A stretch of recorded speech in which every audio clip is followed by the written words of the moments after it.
こんにちは。毎日ご飯のお母さんです。今日はオーバーナイトで手軽に作るふわっと軽い食感のシナモンロールをご紹介します。材料はこちらです。それでは早速作りましょう。まずは生地の材料をボウルで混ぜ合わせます。強力粉 250g、 お砂糖 30g、カルダモンパウダー小さじ1/2。私はより強い香りが楽しめるようにホールカルダモンを潰したものを入れてますが、パウダー状になったものもあるのでそれを使ってもいいですよ。生地にカルダモンを練り込むのが北欧風のシナモンロールの特徴なのですが、苦手な場合は入れなくても大丈夫です。続いてドライイースト 3g、 3g ずつ個包装になっているドライイーストも売っているので、頻繁にパンを焼かない人にはそういう個包装のものがおすすめです。粉類が全部入ったらヘラでよく混ぜます。よく混ざったらぬるま湯 160g を入れます。ここで一度全体をよく混ぜます。ぬるま湯の温度は手で触ってみて少し温かいなと感じるぐらいで十分です。お風呂のお湯くらい温かいとイースト菌にとっては熱すぎるので、あくまで触ってぬるいと感じる程度の温度にしてくださいね。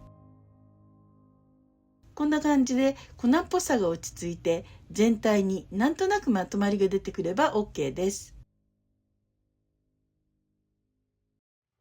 続いて室温に戻しておいたバター 30g を生地に加えます。室温に戻す時間がなければ電子レンジで 600W で10秒だけ加熱してみてください。ここからはバターの形がなくなるまで生地にしっかりと練り込んでいきます。こんな感じで生地を畳んだらグーで押しつぶすというのを繰り返してみてください。簡単にバターが混ぜられると思います。これはこねているというよりもバターを混ぜているだけなので、だいたい2分もあれば終わるかと思います。普通のパンのレシピと違ってこねる工程がほぼないのもこのレシピのいいところなんですよ。バターの塊がなくなって生地全体によく混ざっていればこれで OK です。今日はこの生地をタッパーに入れて冷蔵庫で一晩ゆっくりと発酵させるオーバーナイト製法で作ろうと思います。生地が乾燥しないように蓋を閉めたら冷蔵庫の中で一晩発酵させてください。8時間から10時間くらいが目安です。続いてシナモンペーストを用意します。お砂糖 30g にシナモン 5g を加えて均等になるようによく混ぜます。そこに電子レンジで10秒加熱したバター 30g を加えます。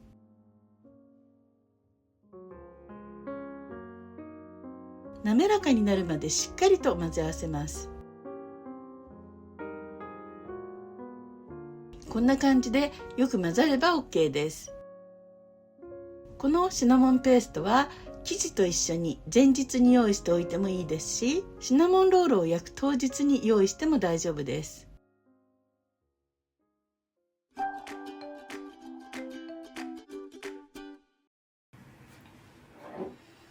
一晩冷蔵庫で発酵させた生地を冷蔵庫から出して1時間ほど室温に戻してシナモンロールを作っていきましょう。生地がくっつかないように打ち粉を広げておきます。綿棒にも打ち粉をつけておいてくださいね。一晩発酵させてから室温に戻した生地はこんな感じです。発酵前と比べると随分膨らんでいますよね。それでは生地を取り出してみます。昨日に比べると随分生地が滑らかになっていますね。打ち粉を手につけて生地を長方形に伸ばしていきます。少し手で広げたら綿棒を使ってしっかりと生地を伸ばしていきます。四角角が丸くなりがちなので、時々手で引っ張ってできるだけ四角くなるようにしてください。どのくらいの大きさでも良いのですが、だいたい厚さが1センチ未満になるようなイメージで伸ばせれば OK です。はい、こんな感じで OK ですね。伸ばした生地にシナモンペーストを塗るのですが、バターが固まっていると塗りにくいです。塗る直前にもう一度電子レンジで5秒ほど加熱しておくと塗りやすくなりますよ。全体に塗っていくのですが、最後に閉じ目となる上3センチは塗らないようにしてくださいね。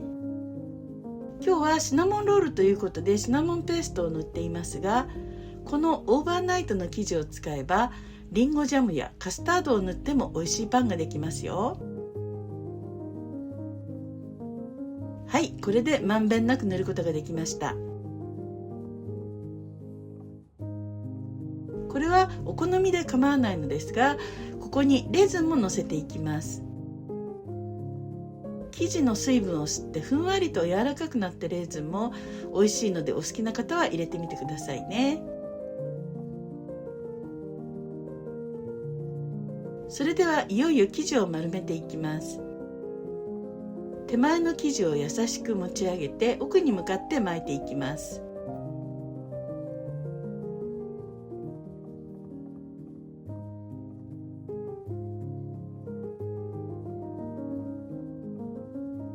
最後まで巻き終えたら生地の終わりをつまんでしっかりと閉じていきます。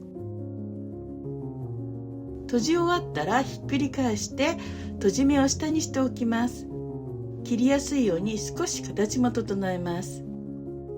丸めた生地を6から7個くらいになるように切り分けていきます。フィンランドではシナモンロールのことをコルバプースティと呼ぶのですが、これは潰れた耳という意味になります。この潰れた耳の形にするために台形にするようなイメージで斜めに切っていきます。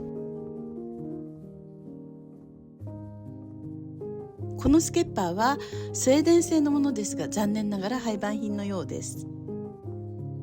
こうしたスケッパーをお持ちでない場合は包丁で切っていただいて大丈夫です。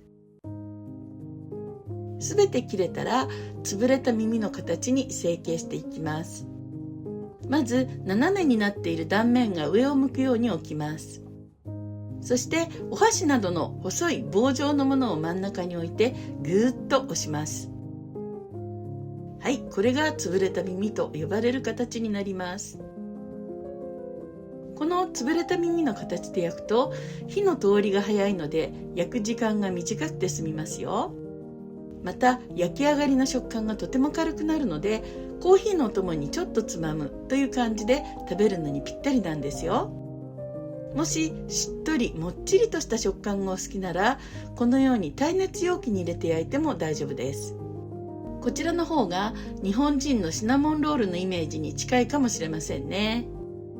こちらのバージョンのシナモンロールの焼き方とお母さん特製アイシングの動画も近日中に撮影予定ですので、気になる方はぜひチャンネル登録をしてお待ちくださいね。ということで全て成形することができました。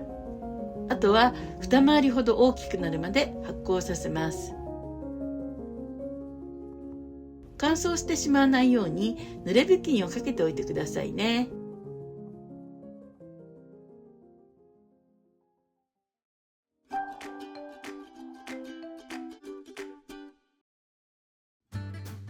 はい、1時間経ちました。二次発酵前と比べて二回りほど大きくなっていれば OK です。表面の乾燥を防ぎつつ艶を出すために卵黄を塗っておきます。卵白だけ余るのが嫌な場合は全部を溶いて塗っても良いですし、特に気にならないのであれば何も塗らずに焼いても大丈夫ですよ。最後にワッフルシュガーをのせていきます。こちらものせなくても良いのですが、シャリシャリっとした食感と強い甘みが良いアクセントになるのでおすすめです。こんな感じで準備ができました。それでは180度に予熱しておいたオーブンで23分間焼きます。焼き時間はオーブンによって異なるので、パンの様子を見ながら調節してみてくださいね。表面だけが焦げそうな場合は、途中でアルミホイルを上にかぶせるようにしてください。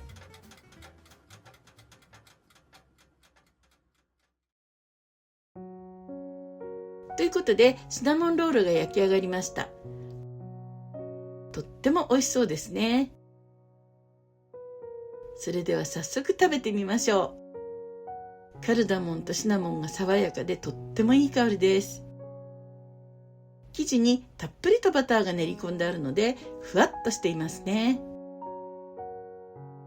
濃厚なバターの香りと甘いシナモンペースト、軽くてふわふわの生地が最高の組み合わせでとっても美味しいです。今日ご紹介したオーバーナイト製法のシナモンロール、しかも潰れた耳の形は初心者でも失敗しづらいレシピだと思います。冷蔵庫でのオーバーナイト製法なら一次発酵が低温でじっくりと進みます。そうすれば発酵が足りない、あるいは発酵させすぎてしまったという失敗がなくなります。また潰れた耳の形は火が通りやすいので、焼けたと思ったのにまだ生焼けだったという失敗はないと思います。こうしたガラス容器に詰め込むタイプのシナモンロールもしっとりもちもちに焼き上がるので、潰れた耳とは違う食感で美味しいです。ただし器に入れている分焼き時間が少し長めになります。また器に入れて焼く場合は中央部分に火が通りづらいので、焼き上がりはしっかりチェックしないといけないですね。オーバーナイトの生地はほぼこねる必要がなくて、発酵にも気を使わないので、パン入門編としてとても良いレシピだと思います。そしてこの潰れた耳のシナモンロールは型も不要で焼き上がりのチェックもしやすいので、本当に初心者さんにぴったりだと思います。誰でも気軽に作れるので、ぜひ作ってみてくださいね。それでは今日の動画はここまでです。次回の動画でまたお会いしましょう。また見てね。